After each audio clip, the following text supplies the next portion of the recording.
Tom Bower, one of Britain's most legendary and feared royal biographers, is once again sharpening his pen, and this time his target is one of the most explosive allegations to ever surround Meghan Markle.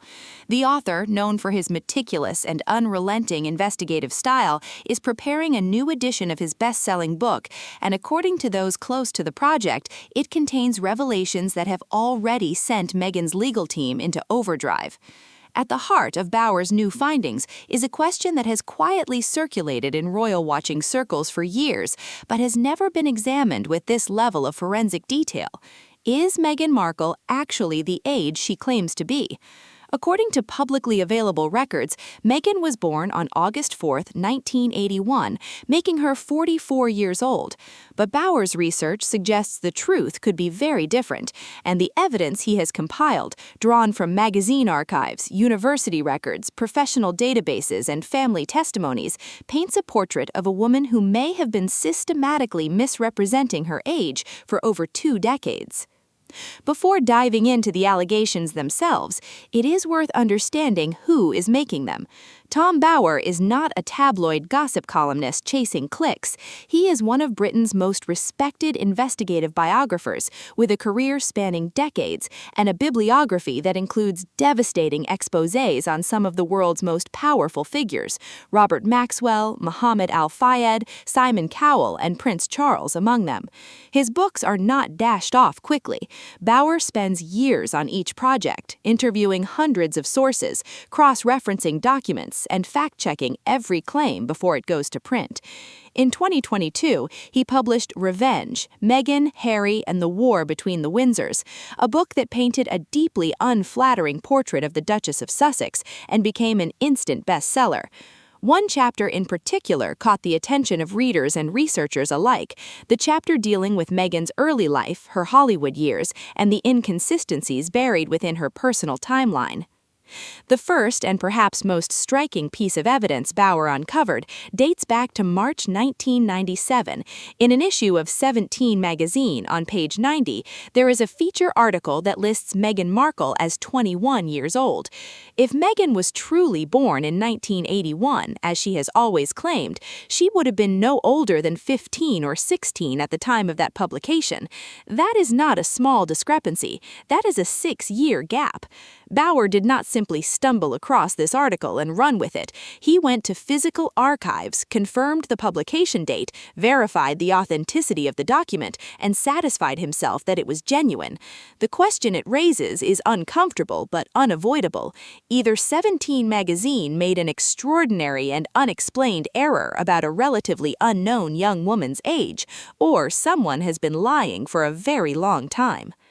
But the magazine article is only the beginning. Bower also uncovered that Meghan's IMDb page, her official professional acting profile, originally listed her birth year as 1977, not 1981.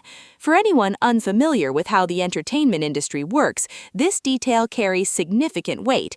In Hollywood, your age determines which roles you can realistically audition for. Actresses over 30 who are not already established find themselves pushed into supporting categories: the mother, the older sister, the background figure. If you are trying to compete for lead roles, being younger on paper is not just vanity, it's a career strategy. Bower's argument is that Meghan quietly changed her listed birth year on her professional profile, hoping no one would notice. He has the screenshots to prove it. Then there is Northwestern University, Meghan's alma mater, where she reportedly graduated in 2003 with a degree in theater and international studies.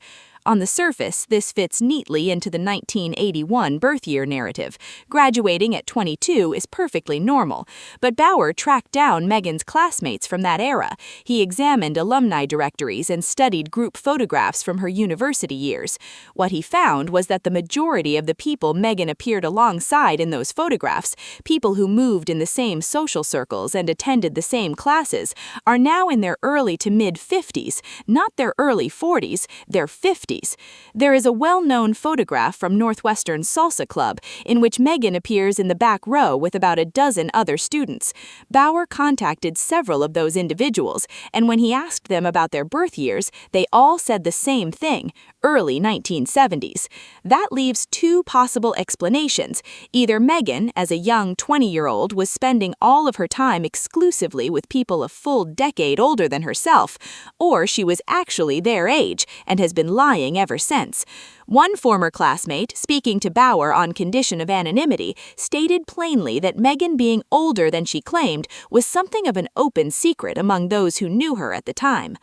The family dimension of this story is perhaps the most personal and the most telling. Thomas Markle, Meghan's father, has given dozens of interviews since his daughter married Harry. He has spoken at length about her childhood, her personality, her ambitions, and the painful estrangement that followed the wedding. But when Tom Bauer asked him directly, "What year was Meghan born?" Thomas hesitated, and then, instead of answering, he said something that stopped Bauer cold. "You should check the records yourself." Not 1981, not August 4th, 1981, just check the records. A father who cannot readily confirm his own daughter's birth year, or who chooses not to, raises questions that are difficult to dismiss. Bauer also spoke with Samantha Markle, Meghan's half-sister, who was born in 1964.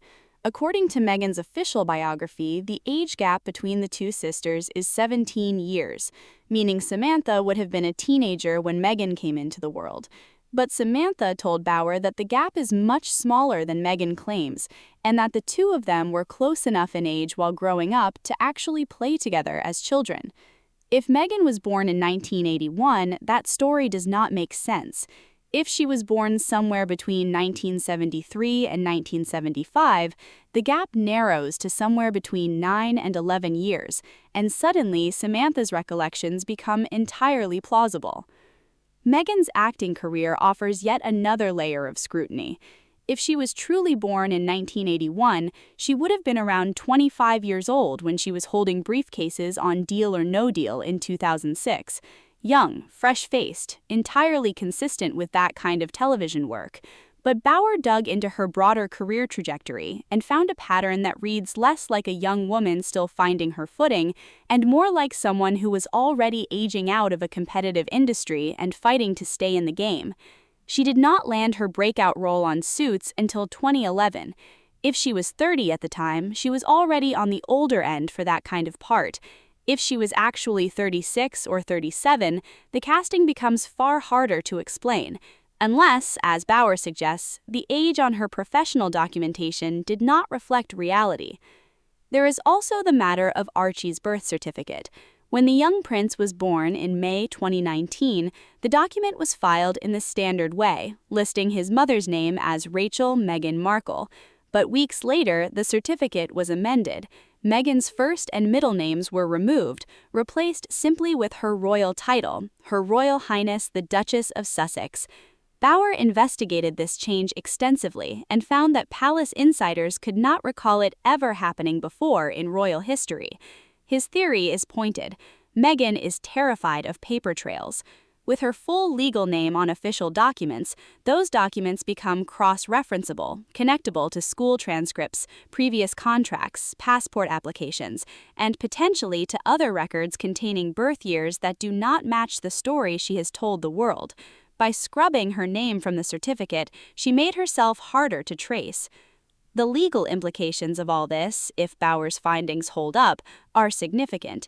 If Meghan provided false information about her age on her marriage documents, legal experts consulted by Bauer have indicated that the marriage could potentially be invalidated. That is not a certainty, but it is a legal possibility, and the consequences that would follow are considerable. The children's titles would be questionable, the line of succession would face complications. Beyond the royal dimension, if Meghan misrepresented basic biographical facts to business partners like Netflix or Spotify, those contracts could potentially be voided, and legal action could follow. When Bauer's original book was published, Meghan's response was swift and furious. Her lawyers sent legal threats to the publisher demanding retractions and calling the age-related claims baseless and defamatory. But Bauer had documentation, the magazine archives, the university records, the witness testimonies. Legal threats alone could not make any of it disappear. And so Meghan did what Bauer says she always does when cornered. She went silent. no public statement, no press conference, no birth certificate released to put the matter to rest once and for all, just silence. And that silence, Bauer argues, speaks louder than any denial could. If the timeline were clean, the obvious move would be to release the evidence, prove the critics wrong, and end the speculation permanently. The fact that she has not done so, and apparently cannot do so, is, in his view, the most telling detail of all. At the conclusion of his investigation, Bauer stops short of declaring definitively what Meghan's real age is.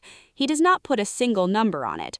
What he does instead is lay out the accumulated weight of the evidence: the magazine, the IMDb profile, the university classmates, the family testimony, the amended birth certificate, the career trajectory, and allow readers to draw their own conclusions.